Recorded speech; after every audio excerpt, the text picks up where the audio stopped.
Hey guys, time for Tech News Day. Oh boy, the 2018 US midterm elections are right around the corner, and this country is losing its mind in previously unforeseen ways. Mostly bad. People are literally dead. So what does any of this have to do with tech, though, you might be asking? Well, increasingly, everything has to do with tech, specifically social media. It's increasingly becoming the primary means of communication and information for a lot of people, and now when some hateful piece of shit decides to mail bombs to people, or murder black people for no other reason than the color of their skin, or commit the most deadly act of anti-Semitic violence in this country's history, it's increasingly easy to trace how they reached that point just by looking at their online footprint. All of that shit happened within 1 week, by the way. The overwhelming amount of utterly senseless violence in this country has become so commonplace that you might not have even heard that there was a school shooting this week in North Carolina, which the school itself didn't even see as enough of a reason to send everyone home. It was literally South Park this season coming to life. Yeah, it's ridiculous. But okay, let's step back and let's first take a look at that whole mail bombing thing, and why it's a Tech News Day story. So starting last Tuesday, suspicious packages containing small pipe bombs started being intercepted before they could reach their intended targets. These targets included Barack Obama, Bill and Hillary Clinton, George Soros, CNN, and several more. 14 packages in total. But one just showed up yesterday in Atlanta. Yeah. Luckily, nobody was actually harmed, but as the events were unfolding, the discourse among some prominent social media accounts and on Fox News latched onto the idea that this either clearly was or could be, we have to keep the option out there, that it was a false flag by the left to garner sympathy before the elections. Yeah, that of course was very quickly proven to not be the case, and in a perfect world, all of the people who had chosen to spread that bullshit conspiracy theory would then be feeling immense shame at their stupidity. But no. Turns out the person mailing the bombs to people who were critical of Donald Trump was actually a Trump supporter. Occam's razor, folks. Look it up. And it wasn't just any Trump supporter, though. This guy and his van pretty much matched 100% with what sane people were imagining in their heads when they pictured what kind of Trump supporter would mail bombs to people. And yes, he had been a Trump supporter for quite a while. There's footage showing him at Trump rallies in February of 2017. Photos on his Facebook that he himself had posted at various rallies. And several locals in Miami said that they had seen his hideous van around town for years. Also, his former boss said that he was definitely anti-gay, anti-black, and anti-Jewish, and described himself as a white supremacist Nazi supporter. Oh, and to crush any other dumb conspiracy theories around this shit, because yeah, one of the big ones that was going around was that the stickers on the van looked too new. Like it was obviously they were placed there to frame this guy or something. It's just like, nah, people have been seeing this van drive around for a long time, and there are plenty of photos around it because people look at it and they're like, wow, that's crazy. Yeah, no, anytime I see a car like that, and granted, around here, pretty rare, but you still see them. I usually, if I'm in a stoplight, I'm like, get a load of this shit. Yeah, to crush any other dumb conspiracy theories around this shit though, the FBI has come out and said that the bombs were definitely real explosives, and numerous US Postal Service employees have gone on record saying that the stamp canceling, where they mark stamps so they can't be reused, is mostly automated these days, so oddly shaped packages like these don't often go through that process. Anyways, to the surprise of absolutely no one, it turned out the MAGA bomber had 2 Twitter accounts, and like his van, they looked exactly like how you would imagine. But don't go looking for them now. Twitter has suspended the accounts just in time to, well, nothing.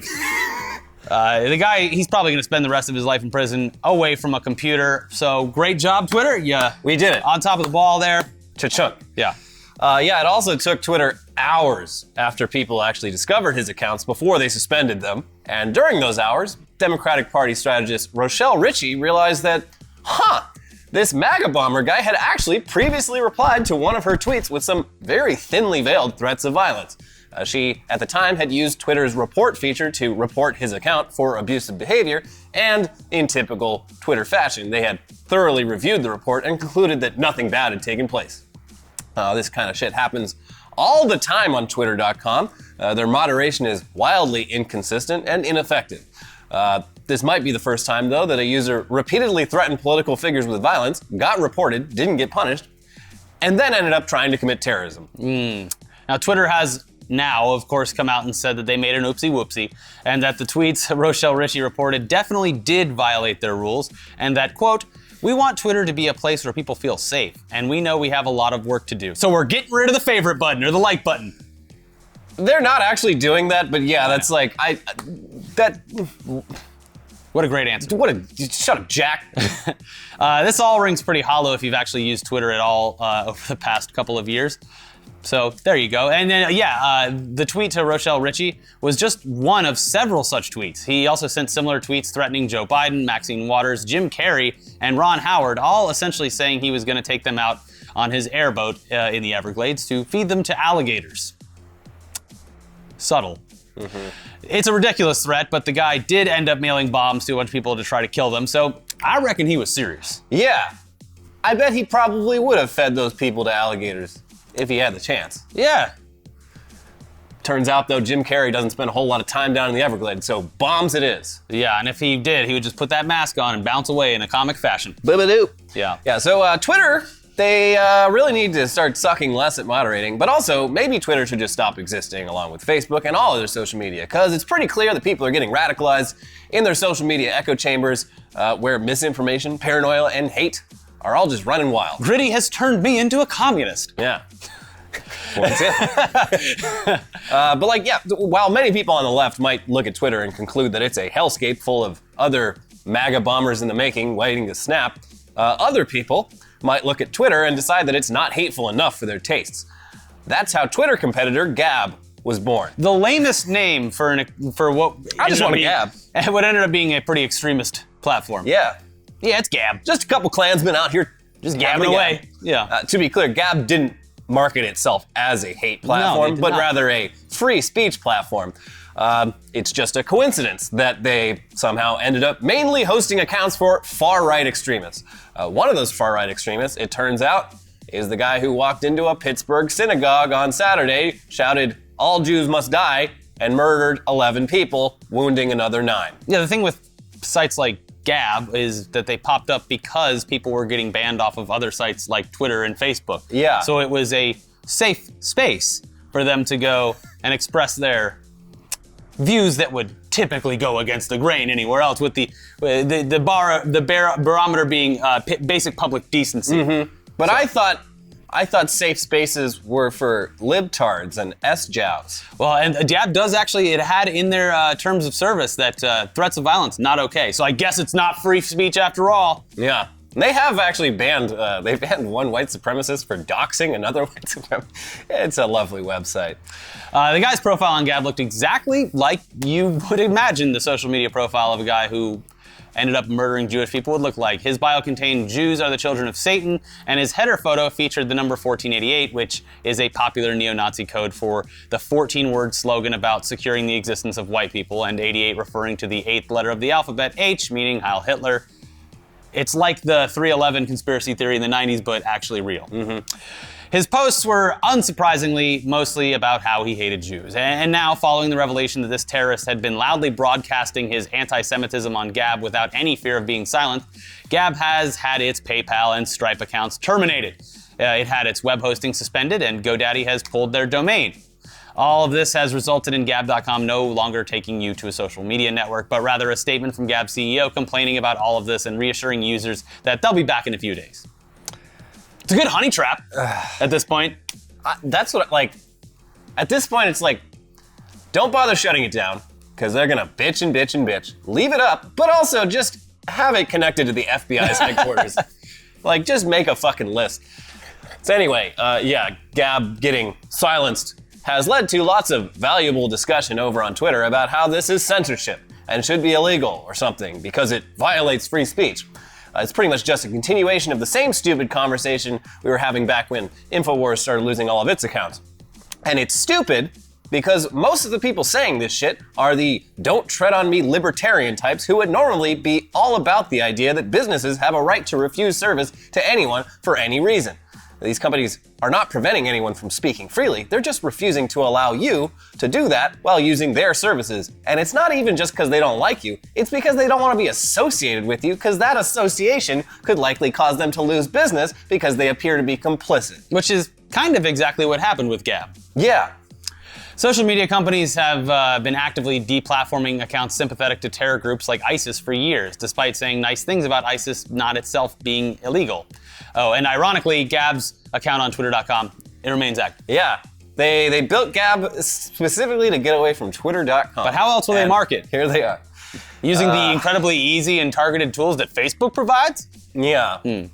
But yeah, I mean, I think bottom line, it's become clear that all the extremism and hate speech, it's not just memes. It might be memes for some people, but yeah, there's a lot of potentially very violent people out there saying these things. And if you're just doing it for the memes, maybe consider that you probably don't want to be associated with murderers. We all think memes are fun, for the most part, but you know. Yeah, but moving on from how social media is helping to amplify some of the shittiest voices in our society, let's look at some other election season tech news.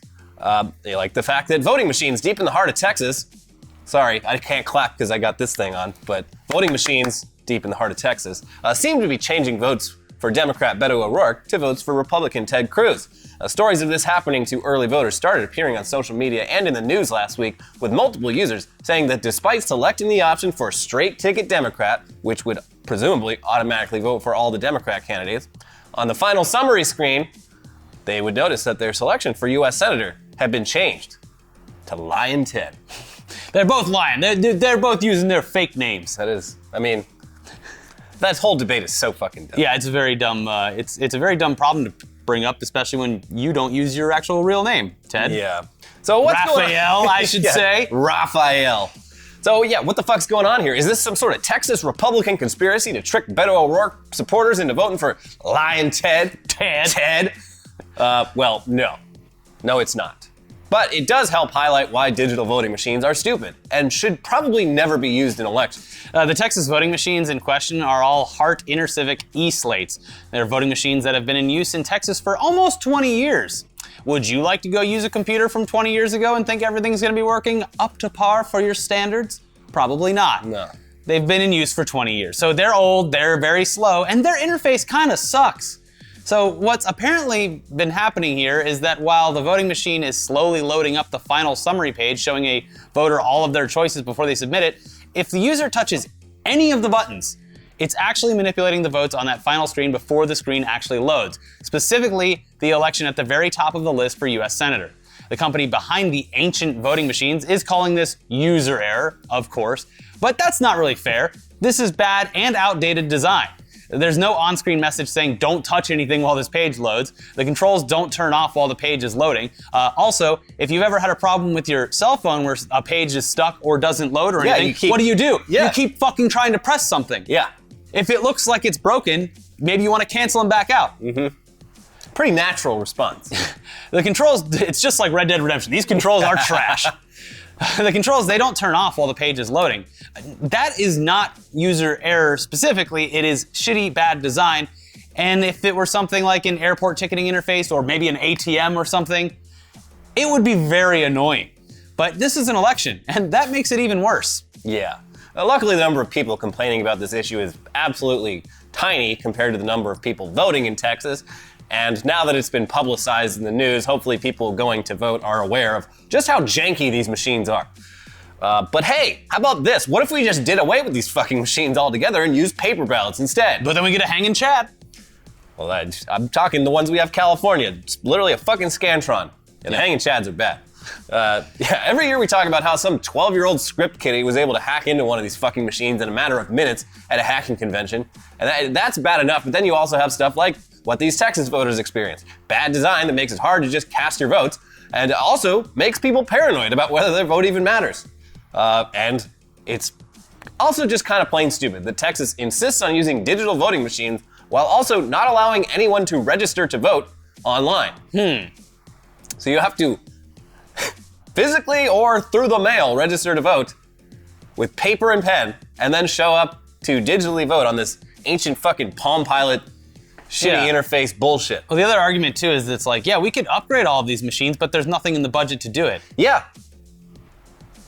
So a lot of these machines also no paper trail, and it has happened before in really local elections, the small ones where a fucking power outage happens. Whoops. And then it's just like, well, we have no idea how many of these votes are still stored on there or anything like that.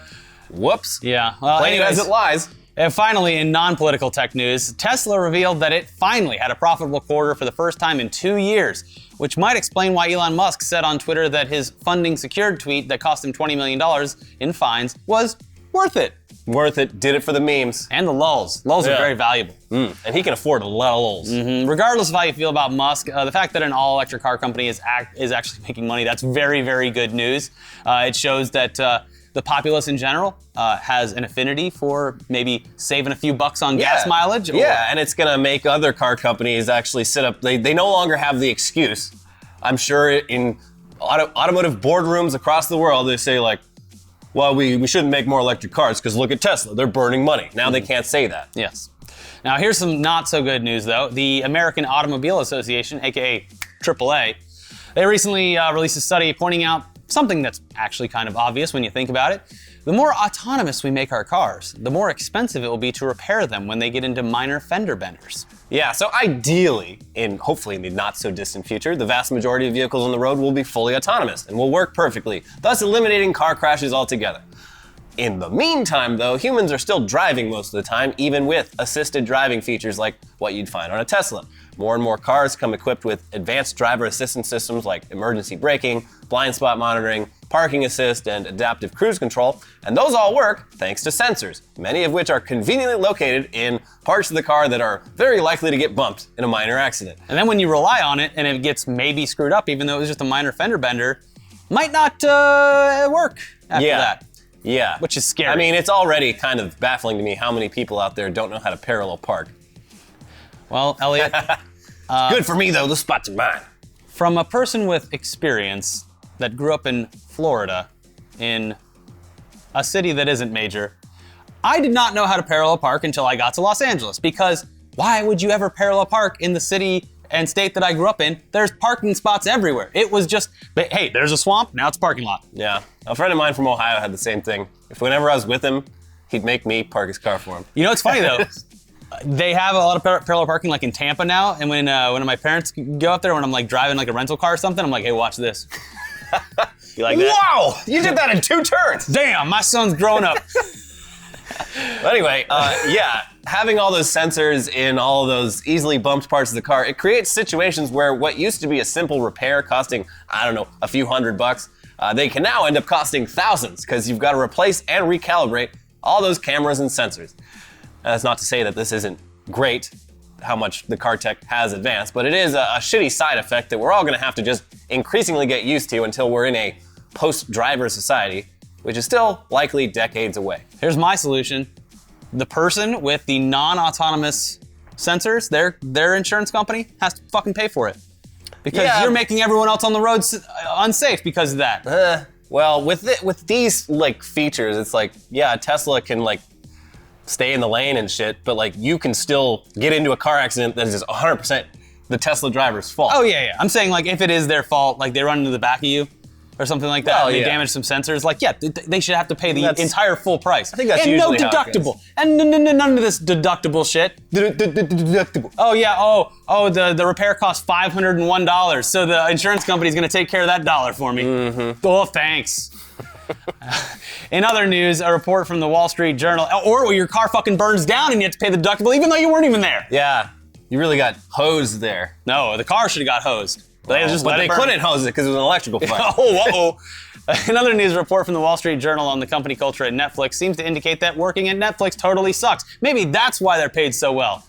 Yeah, they are paid well, and there doesn't seem to be any sort of overtime exploitation beyond what's unfortunately become normal in this country. Specifically, there's a lot of it in the entertainment industry. Mm-hmm. But Netflix does, however, have a work culture being described as a culture of fear. Basically, you can get fired very easily, and they fire a lot of people. And a lot of people on the waiting list to get jobs there because it pays really well. It's a revolving door. The Netflix way, as it's described, involves a lot of brutal honesty and public humiliation, which Netflix believes creates a culture of transparency where everyone knows what they're doing is wrong. And on paper, sure, it's better to have open dialogues about work performance than to never be told how you could be doing your job better, but it sounds like in practice this just results in people feeling bad all the time or terrified of their job. Yeah, and again, they fire a lot of people. A lot of these firings are based on what they call the keeper test. an exercise that managers are told to apply to their staff, in which they ask themselves if they would fight to keep an employee on staff. The goal of the keeper test is to fire anyone that you don't feel enthusiastic about keeping, so that your staff is made up of entirely just the best of the best. Physical fight, right? Not that I can tell. Look me in the eye and tell me you would punch me in the face to save that person's job.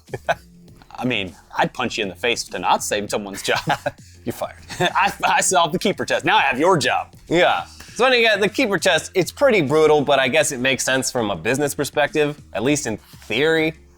What ends up happening, though, in practice, is that unless you're firing people regularly that are below you, the people above you are going to think you're soft, and they'll fire you. In one darkly hilarious anecdote from the article, an executive who recently fired one of their employees was herself fired for not firing that employee soon enough. And then months later, the person who fired that executive was herself fired. Huh. It's like a chain reaction. Yeah. Sounds fucking horrifying, and not a way that... It sounds like a way that wouldn't really be the best for productivity. Yeah. Because the constant worry of being fired at any moment is horrifying. Yes. Because especially out here and in a lot of major cities, if you lose your job, you could lose your life because of how expensive everything is. And because of how expensive everything is, it's hard to save for that security blanket that a lot of people like to build up online and say, well, you should have, at least 3 months saved. And, well, okay. Got a little bit of a housing crisis and everything's really expensive. So anyways, when you're fired from Netflix, they make sure to send you a detailed email explaining why they fired you. Probably so that you can't sue them. Let's make this sting a little bit more. Yeah, and also they outline these points to the entire company at all hands meetings. Well, you guys might not, you might notice that Ricky's not here today. Here's why we fired Ricky. He was taking too many poops on company time. We're very long. 20 minutes? You better have hemorrhoids in there. I better see, the toilet bowl better be just completely splattered with blood when I get in there. I'm wondering, I'm gonna look up after I leave here, what the Glassdoor reviews on Netflix They're are. fucking brutal. Yeah. Yeah, and like, because I was wondering, I was like, maybe people, like trolls are putting these on after the Wall Street Journal article. No, they go back like years. People saying everything that's in this article. Don't you have to confirm like with a pay stub that you worked there or something too? I would hope so. I think they have like a confirmation process, but yeah, I've looked some up for some companies, including ones that we've worked for before. It is a fun place to browse around and read reviews. Yeah. Now, to avoid falling victim to this past scenario that we just talked about, Netflix employees, they're expected to engage in very culty types of practices called sunshining, where they publicly admit to their mistakes at meetings. This is like some North Korea shit. It's fucking it's like Hunger Games or something. Yeah, or like Scientology. Yeah. One employee who spoke to the Wall Street Journal said that at one company meeting, they expressed the feeling that every day they live in fear of being fired, like I said before, to which one executive allegedly responded, "Good, because fear drives you." And they're not wrong, but it doesn't make you the best employee. No. Yeah, fear of constantly losing your livelihood, it definitely is a motivator. It's a motivator, but it also takes years off your life. Yeah. Why has everyone got that beautiful salt and pepper hairstyle these days in Hollywood? Well, it's because I'm stressed the fuck out. Yeah. The general sense, though, from the article and from Netflix's reviews on Glassdoor, which Elliot looked up, I need to look them up after this, is that fear just makes people scared. Yeah. So, there you go. Yeah, and not to go all Shane Dawson here, but Netflix CEO Reed Hastings is a sociopath. All right, maybe not, but he is described by several employees in this article as unencumbered by emotion, which seems like just a nice way of calling someone a sociopath. Also, during one of his own sunshining sessions, when he apologized on stage in front of the entire company for taking a little too long to fire an executive who had used the N-word in multiple meetings, during that sunshining session, he apparently pulled out a lemon, sliced it in half, squeezed the juice into a glass, and drank it, saying, "When life gives you lemons, you make lemonade." Except, that's not lemonade, Reed Hastings. That's lemon juice. And it tastes disgusting. You fucking sociopath? And there's probably seeds in it. Yeah. It's weird that he doesn't know how to make lemonade. It's like he just thought he'd never made it before and was like, hey, just squeeze a fucking lemon. How hard can it be? And also, I'm gonna take a big bite out of this onion to prove how much of a man I am. Delicious lemonade. When they do the sunshining, do they play that song, Let the Sun Shine? Probably. Yeah. This place sounds Clap, bonkers. clap, clap. We used to have to do that. Yeah, and I felt like I was in a fucking cult. Oh, mercy. Like that, it turns out that was on the very mild side of weird corporate culture. Like the corporate culture, It's very strange. at the old place was a little weird, but we go up to the fucking Bay Area, you go to these tech companies, like these guys all fucking, it's this weird mix of like extreme like Ayn Rand libertarian like politics and like self-help books. Yeah. Yeah, it is. It's very strange.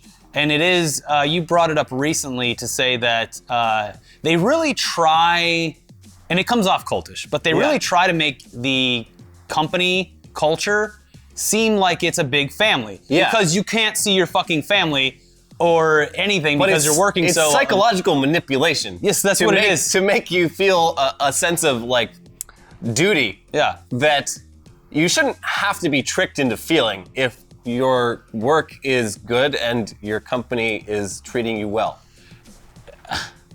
I just want to go like be a garbage man and just like throw trash into a bus. I know, that sounds like the older I get, the more... I want to do just a menial task. Being a fucking garbage man sounds like the best thing ever. The same like, shit every day. You know what? I'm going to go weld a bunch of beams I would today. say mailman, but now they gotta deal with fucking bombs and shit. Yeah. Fuck that. And before that, it was mail carriers Other mailmen, going postal or whatever. But Yeah, that's really unfair. I don't think there's been a post office shooting in decades, and yet the term is still going postal. It should be like going student. it's all Uwe Boll's fault. Yeah. He perpetuated the meme with his terrible, terrible movies. Yeah. Fight me, Uwe Boll. You'll win, but it'll be fun. He will fight you. I know he will. I see you. Anyways, What an exhausting episode. well, Hey, vote next week. Yeah, please. We're a week away. please vote. Like, And be careful when you vote. Make sure you're typing take in your exactly what you time. want. Just also, go take it research. easy. There's a lot of ballot initiatives. There's a lot of, depending on what state you're in, there's a lot of if you're in different things California, to vote for. if you're in California, let's get rid of this daylight savings bullshit. Yeah. Fuck daylight I savings. fucking hate daylight savings. Gets dark too early now. Yeah. Seasonal depression is real, I think. At least that's what the person on BetterHelp told me. And who am I to not believe This them? daylight savings is turning me into a sociopath. Yeah. It's probably the daylight I'm probably savings. going to be a successful businessman now with my streaming service. You know, I read Atlas Shrugged and looked in the mirror and said, there's nothing wrong with you today. And you know what? I'm going to go start an empire. Yeah. Empire building, baby. They don't call it empire building for no reason. Hashtag empire. We'll see you guys soon. Check out yesterday's video where we had a compliment sandwich for Red Dead Redemption. It's not a perfect game. It's a good game. But it's fine. It's fine. a triumph. It's a triumph. Watch that. Watch the last episode of Weekly Weird News, and we'll see you guys next time. Bye-bye.